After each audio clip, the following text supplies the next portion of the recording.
Hello, this is Mr. Linares. This is a 2018 Subaru WRX. Going to go ahead and do an oil change on this and some basic maintenance checks. Okay, to include taking a look at the tires, taking a look at the brake pads, tire rotation, and things like that. Now, I am holding this camera and I'm by myself, so a lot of times what will happen is you're going to see me stop and then all of a sudden something will have happened, but I will make sure I explain everything and what to do along the way. All right, so here we go. Let's go ahead and take a look at things. First, here's our car. Now, after you've made sure that the what the mileage is on a car, that you're working on the correct car by checking its VIN number out. Okay, your VIN you can find right there. Okay. And you know that you're supposed to be working on the car for your job, you can go ahead and start inspecting the car. Starts off, I'm sorry, really blurry there. Starts off with a bit of a walk around, okay? So go ahead and start at one corner of the car, and you take a look around it and see what damage is there. Like down there, we got a little kiss where, you know, somebody, that's me, this is my car, may have kissed a curb or somebody kissed me, one of the two, I don't know, but it's got a little scratchy scratch on there, okay? Take a look at the car in general, make sure that nothing's really horrible on it. And for the most part, we're okay. Okay, should be all right to start working on this vehicle. Now, one of the things you want to look out for is the odometer.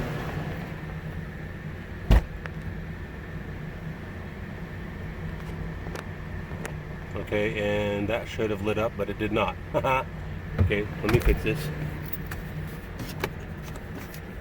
Okay, there you have your odometer with the miles on the car. All right, always check that before you work on the car to know where you're starting at.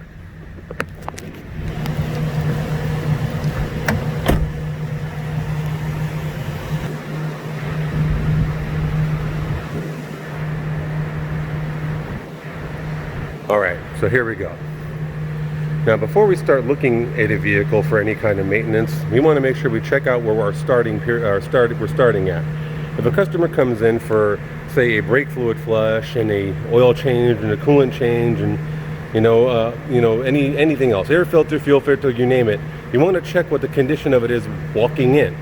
Okay, does the engine sound right? Does the vehicle have any noticeable defects in the engine area? You want to make sure you cover yourself by making sure you notate anything that you see wrong with the vehicle before you really get started with it. Okay, so let's go ahead and check this stuff out before we get along with the actual oil change. First, we have our oil dipstick. All right, what you're going to do when you have you're checking your oil, you're going to pull up the dipstick. Usually it's a color like yellow, orange, white, or something like that. Something noticeable. Okay, hang on a sec, let me wipe this thing off. Okay, wiped off the oil dipstick, and you see those two dots right there, those two little holes? That's the range where you want the oil to be. Go ahead, get the dipstick, put it back in the dipstick tube all the way down, fully seated. Then you go ahead and you pull it back up carefully. And you notice the oil's a little bit dark, oil's a little bit low, okay? So maybe the oil's been eaten up a little bit, but it's definitely time for an oil change.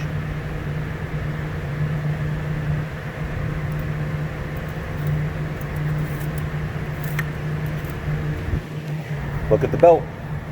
Make sure that the belt doesn't have any cracks or splits in it, or it's not glazed. When you turn on the engine, make sure it's not squealing or anything. Uh-oh. Sometimes these get notoriously difficult to open. There we go. Oil fill.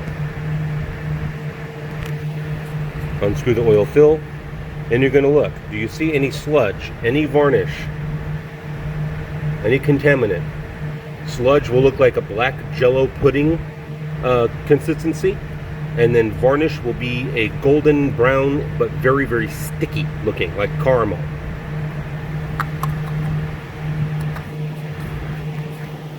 Actually, let's leave this off because we're going to be doing an oil change. You take your oil cap when you're doing an oil change, if you're a smart cookie and the car will let you, you put it right where the hood latch is. That way, no matter what, if you go to shut this hood and you haven't put oil back in it, you're going to notice and remind yourself that you need to put oil back in. Right here we have our oil filter. On a Subaru, it's way up top and real easy to get to. On other cars, it's underneath, usually right by the engine block, and all you got to do is unscrew it. Oops. Now hopefully, I can just do this by hand. Yep, sometimes they get really, really tight. Okay, you unscrew it, and you want to be careful. And I'm just going to break that free, and then once I get the oil drain, I'll put that in there. We'll be getting to that in a little bit. I just wanted to make sure I don't forget that. Okay, here's my coolant. Now, making sure that it's not too hot to check. My coolant cap, nice little warnings on there in different languages all around the world that tell you don't open the thing while it's hot. If you open it while it's hot, it will erupt and you could very easily burn yourself very badly, so be careful. So if you're not sure, okay, take a rag, because it's easy enough for me to touch. Still, I'm going to take a rag, I'm going to push down, and I'm going to twist it. Okay, and it's going to, it might burp on me, and it did not, which means that my coolant is cool. Okay, go ahead and turn it till it unlocks, and you can pull it off. Look in there and notice that it's clean, there's no contaminants, that the cap is okay, it is free of contaminants and rare. The little seal right there is all nice and intact, so I can go ahead, I can put that back, and I can tighten it so I don't forget it. All right. Okay, checking my brake fluid.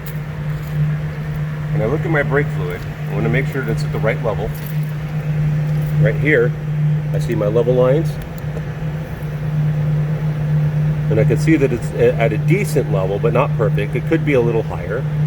Okay, there is that line right there. Okay, but it's still not to the minimum, which is down here. Okay, it is a nice golden color. Now, you also, even though you see a nice golden color, you still want to look inside. If it is a brown color or a greenish color, or you can't see through it at all, it is really time to change it. If you open it up and you look inside and you see any contaminants, or you smell a very watery fish tank kind of smell, then it's time to swap out that fluid and do a brake flush. Okay, also take a look at your cap and see to it that it is not contaminated and doesn't have any debris or mess on it. Okay, make sure it's nice and clean and only has brake fluid on it. Just for your own viewing, there's the emissions label, and you can see there in like the fourth block down, it says 2.0 in the middle of all those words. Okay, and in parentheses 2.0 liter, that tells you the size of the engine. Sometimes it's really hard to find on these labels, okay? But generally speaking, if you know the range of engine that you're dealing with, you'll be able to find it. This one, it's a 2 liter. The configuration of this engine is a Boxer 4. That's a flat 4 horizontally opposed engine.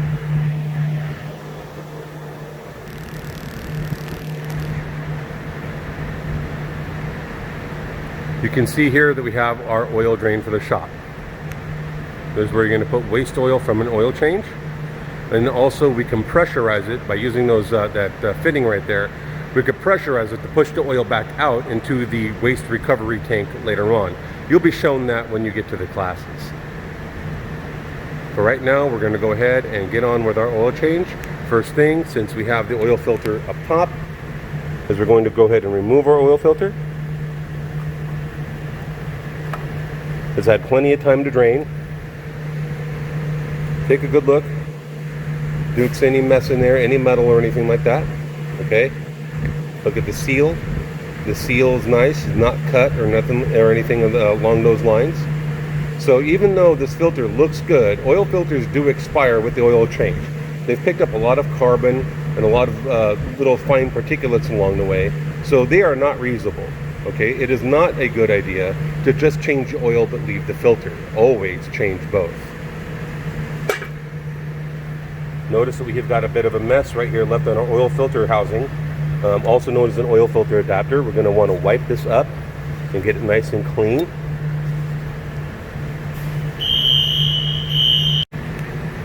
All right, here we go. We're going to continue on. Now what we have here, brand new oil filter.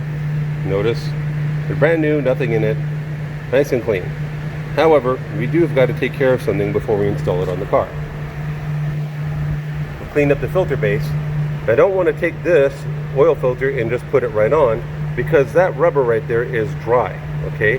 And if I wanted to make a good seal, I'm going to want to get a little oil on it. Now the trick with this is, some people, and you'll notice that I do not have gloves on, some people choose to wear gloves, some people do not. If you wear gloves, it's really not a big deal to put oil on your hand and then go ahead and do what you need to do. But if you don't wear gloves, or you're not a glove wearer because you have one issue or another with wearing them, like myself, I tend to get extremely overheated when I wear gloves, and I don't feel I could feel things sometimes with them on. However, sometimes they are very, very necessary no matter what.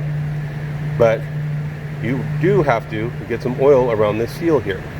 Okay, so go ahead and get a little oil on your hand. This is the oil that comes for the car, factory certified synthetic oil, 5W30 is what goes for the Subaru here. Okay, and I'm going to go ahead and get a little film of oil on here. Okay, then after I'm done doing that, I'm going to go ahead and get my oil filter. Go ahead and screw it on down. And you get all the way down to where it's hand tight, okay? Plus 3/4 of a turn, all right? No more. You do not need to use a tool to put on an oil filter. After you're done doing that, you want to make sure that you wipe off your hands, okay? And if you're not going to wash your hands immediately, make sure you do not put your hands in your mouth, eyes, nose, or any of those places. Otherwise, you could end up getting sick. Oil plus the inside of your body is a very, very bad thing. All right. Now, keep in mind that filter, that oil fill, is going to be staying open. I have that cap right there to remind myself not to close the hood before putting oil in here, so I don't get in any trouble. Okay. Now, a little bit that I had missed before doing all of that, we have as our air filter here. We want to make sure that our air filter is okay. Now, looking at this air filter, I could see that it is not horrible yet, okay, but it is definitely dirty. So instead of waiting for horrible to happen, I'm going to go fetch a new air filter and I'm going to install that. And all I have to do is pop open these tabs, lift out that air filter, and pop a new one in. That's what will be happening a little bit later. I may show it, I may not, I don't know. But if I do, you'll be first to know. We're going to go ahead and lift up the vehicle at this point and get on with our oil change. All right, when we're lifting a vehicle, you have to have the correct lift points. All right, you'll be seeing where these the lifts actually meet the car once we lift it. The other side is very similar to this. Okay, we've got our lift equipment here, so we can lift everything up very safely. Okay. Now, no matter what, it doesn't matter how good you think you are, or how long you've been doing the job, always double and triple check your setup when you're doing a lift, because you do not want to be that technician that manages to flip a car on its side because you thought you were good enough. All right? Always, always double check. Not only that, it's extraordinarily dangerous to be under a poorly lifted vehicle. Now, our particular lift here, we have our lock release right here, this handle. We have got our pressure release right here to lower the vehicle itself after it's been lifted. And we have our button here to run the motor that actually creates the hydraulic pressure to lift the vehicle, okay? And right here, you've got your hydraulic fluid tank, which actually forces the car up using these hoses and the cylinders inside of these posts here. So here we go. It can be a bit loud, so please bear with it.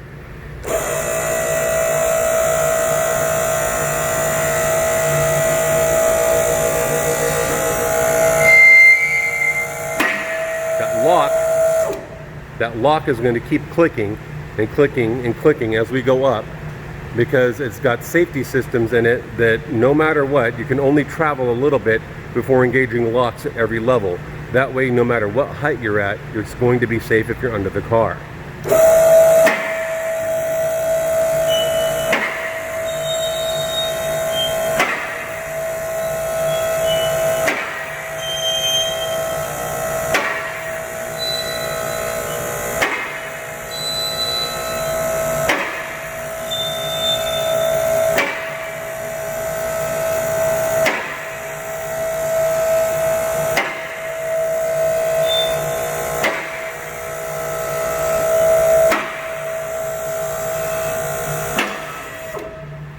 Okay, that noise you just heard was it hitting its upper limit.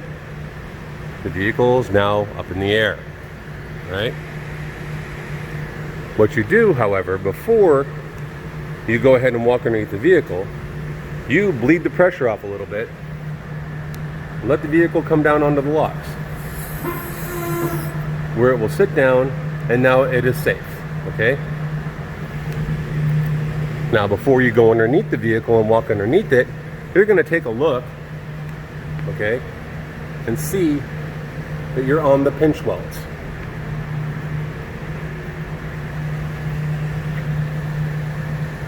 Some cars do not have pinch welds, they have an actual full frame. And in those cases, you're going to go ahead and make sure you're on the frame of a vehicle. When it comes time, we'll show that. I'm sorry, I'm just walking around a bunch of stuff here in the shop for our toolboxes.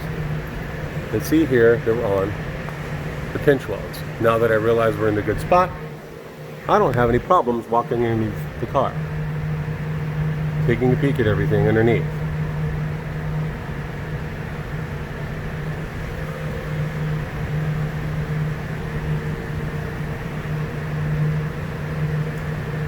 Okay, always take a casual look, even if it's just an oil change you're doing. Always double check what you're up to. Okay, so now that's the plug, the oil drain plug that I'm going to be using to drain the oil out of the vehicle. Okay, and I need to figure out what size that is. It looks to be either a 12 or 14. Let's find out. All right, we've chosen a 14 millimeter socket. The size of the socket is right here on the collar of it. 14, indicating 14 millimeters. Is a 3/8 drive socket. It is a 6-sided socket, and it is regular depth. The socket is going to be driven using a 3/8 inch ratchet. There's a flex head ratchet by Snap-on. A little tape is around here to kind of restrict the movement so it doesn't get excessively wobbly. It's got a nice long handle on it for extra leverage in case I need it. Now we're going to go ahead and break free that drain plug. But before we do, we got to put the drain pan underneath, right? Don't want to be messy.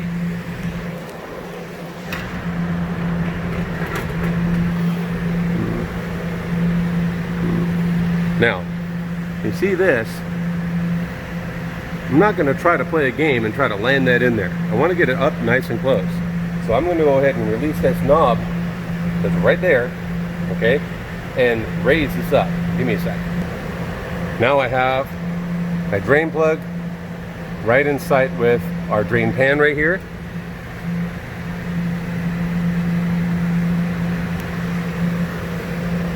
I'm going to go ahead and put my socket on. Oops, not a lefty, guys, and break that free. It should not be terribly difficult to break one of these free for an oil pan, okay? If it is, be super careful, because if this pan bolt strips in there, or it is stripped in, or somebody used excessive force, simply removing it could cause more problems in the short term unless you tell somebody. Okay, so that looks like it's broken free. I'm gonna go ahead and release it, okay? Now I'm gonna be careful. If this oil's crazy hot, it could burn me, okay?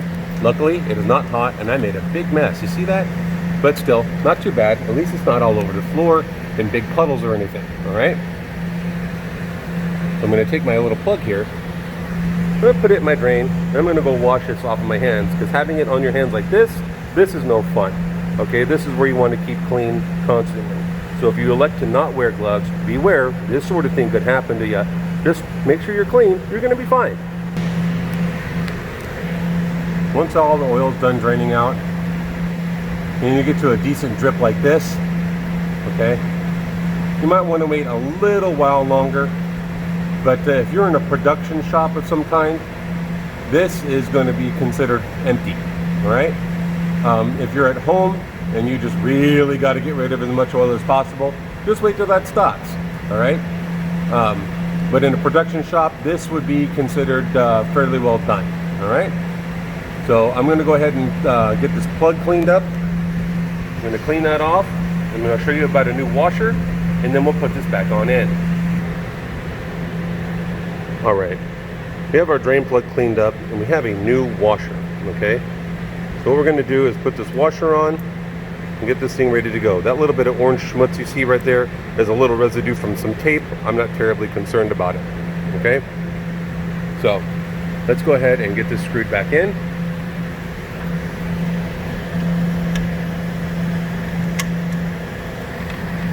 Make sure you get the thread started correctly, because again, you do not want to strip this, all right? Super bad news if you strip the oil pan bolt, okay? Or the oil pan drain plug rather. So it's on down there, right? Okay, so we're gonna go ahead and get that on there, and give me one hot second, because we need to figure out something super important, and that's our oil pan drain plug torque specification. We're gonna get that ironed out, and then we're going to go ahead and continue. But for right now, we're going to use this little bit of tightness that we got right there, go ahead and clean this up and get rid of some of that oil residue. Here we have a can of parts cleaner. Okay, be careful with this parts cleaner. On the back is about 1,000,003 words about how dangerous this stuff is, and it can be dangerous. You don't want to spray it in your eyes, you don't want to spray it on other people. You want to minimize its contact with your hands and skin if at all possible. You definitely don't want to be inhaling it, so make sure you're in a good ventilated area. We have our fan, so I'm going to go ahead and make sure that I'm aiming the right way. Check where that nozzle's going, right? And then give it a little blast. Clean up some of these residues. You don't need to go crazy with it for 3 years trying to clean it up.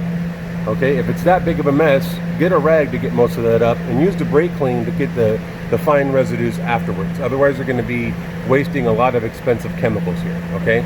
Never mind actually putting those chemicals out into the air, which you don't want to do either. Okay, here we have a torque wrench set up. Okay, it's to tighten our plug. It is set to on. That means I'm going to be moving it counterclockwise. It works just like a ratchet, except it's going to click when it hits a certain tightening value, otherwise known as torque or twisting force.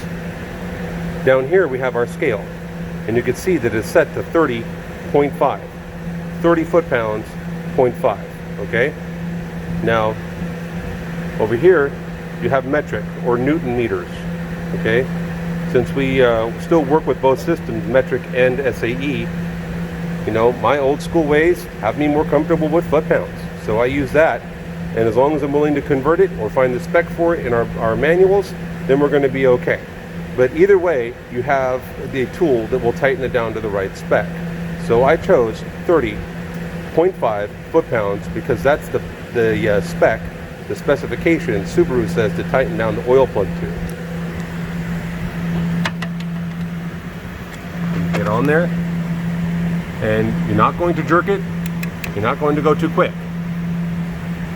Listen, listen, listen. You have to trust the tool.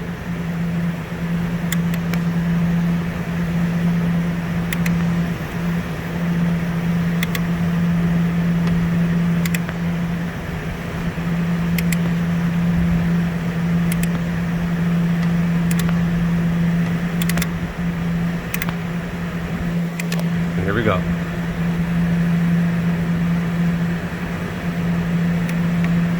Okay, now listen, it's very hard to hear with that fan, but watch the end of this tool move. Watch the difference between the head and the shaft of the tool. See that movement right there? That is the click. That tells us that we are at the right tightening. I do not want to go further than this. I will risk damaging the oil pan and the oil pan plug.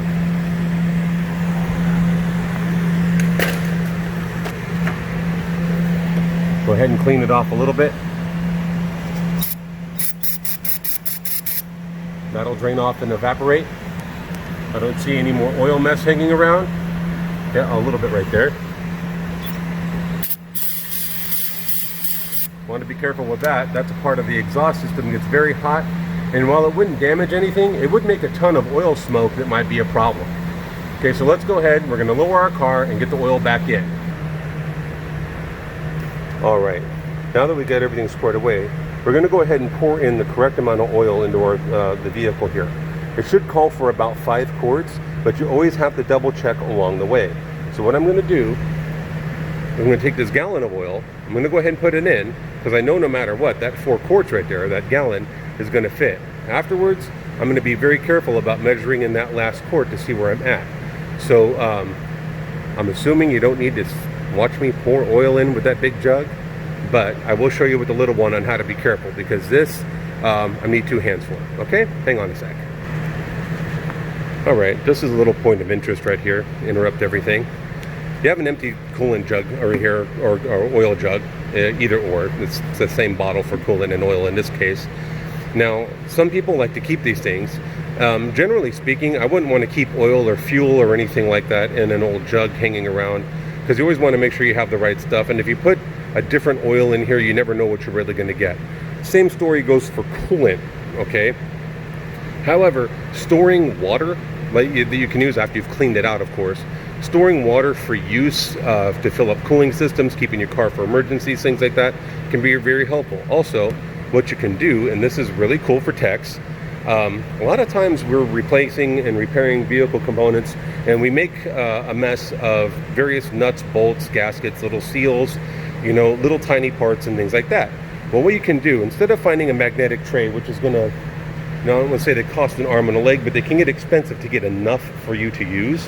What you can do is you can get a bottle like this, a coolant bottle or an oil jug, as long as it's big like this, and you simply get a razor or a knife, and you cut out this section right here, and then you have a tray that's got lips on the side of it to keep everything falling out, and you can pick it up and go wherever you want, and you could even mark the name of the job on there, or you could just put spare parts or nuts and bolts or whatever it might be, and you know, number 1, 2, 3 for your jobs, whatever you feel like, and it can be very useful. And repurpose this jug very carefully before it wears out and you need to go recycle it. So I am going to keep this for that purpose.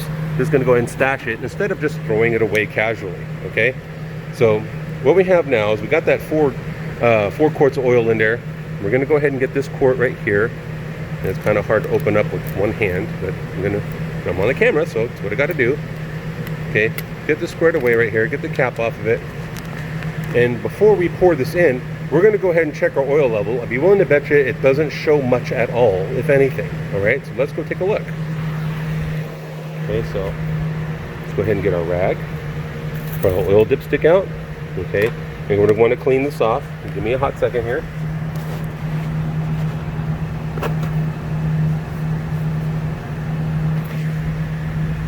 We have our nice clean oil dipstick right here. I'm going to go ahead and put it on in, all the way down, all the way back up. And you see, we're not showing much at all. It's very, very low on there. It's barely at the end there. So what we're going to do is put another quart in. Now, typically, the distance between the minimum and maximum marks is usually a quart. It's not always the same, but that's just typical, okay? So we're going to go ahead and leave this dipstick out. I'm going to go ahead and pour this quart in. I'm going to show you a trick. Now, if you pour it like this, you're going to get a lot of violent oil pouring. It's going to make that glug, glug, glug sound and be really hard to pour. So what you do when you're pouring oil or anything in a container like this, you're going to go ahead and pour it like this. That way the air that needs to get in there to replace the oil to keep it from pouring poorly is going to go in there nice and smooth, and then it won't be messy.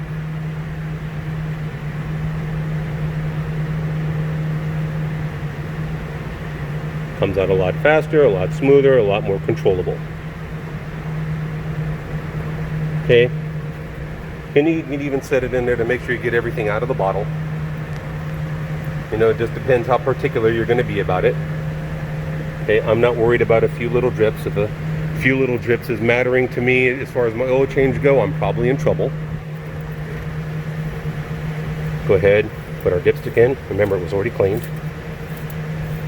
Come back out, and now we're almost to that max mark.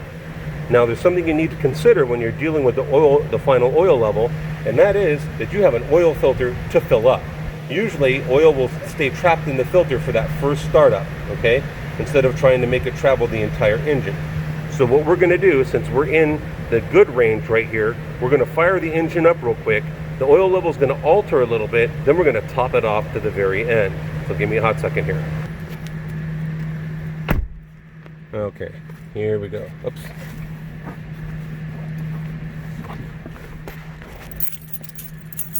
All right, get our handy dandy key. Goes in the ignition. Make sure I'm neutral. Push down on your clutch. Okay, so your clutch pedal right here. Brakes right there, gas is right here. Do not go revving your engine when you first start it. There's not a lot of oil in there. It's a bad idea. Car comes on. Just a few seconds. Then stop it. Okay? That's all you need to worry about. Just in case there's been some error in terms of you filling it up, you want to make sure you don't run it too long. Okay? Because there's not a lot of oil in the engine once you've drained it. There's just a little film left inside. It's enough to protect it for a few seconds, but not long at all.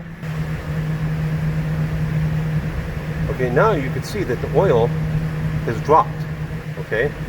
Now notice, you see a little bit of darkness? That's still some of the old oil residues hanging around. There's very little of that left in the engine, and you're not going to get it all out. Okay? But right there, we're showing that I still need almost another quart to top off. Now that we fired it up, we've got our oil filter filled up, we've got oil throughout the rest of the engine, we're going to go ahead and bring the oil level very close to that final mark there. So sit tight. All right, now we've got our oil level back up to very, very close to that dot. Okay, nice clean oil. So now we're good to go, and we're going to go ahead and reset the oil change light if we need to, and then maybe put a service sticker on to let us know we need to change our oil at another 5,000 miles or 3,000 or 10, depending on what kind of vehicle you have. Here we go. After letting it run and settle for a while, you can see that we have sufficient oil, and it's at the dot, maybe a tiny bit over. Okay, we'll be all right with that as long as not too much. Too much oil is just as bad as not enough. All right, so that'll end your oil change. Make sure you reset any service lights. Make sure you put any service stickers on that you need or anything else. Double check your RO. Make sure that your oil is filled. You put on your oil cap, your filter's good, and all that, and then you should be settled. All right, you have a good day.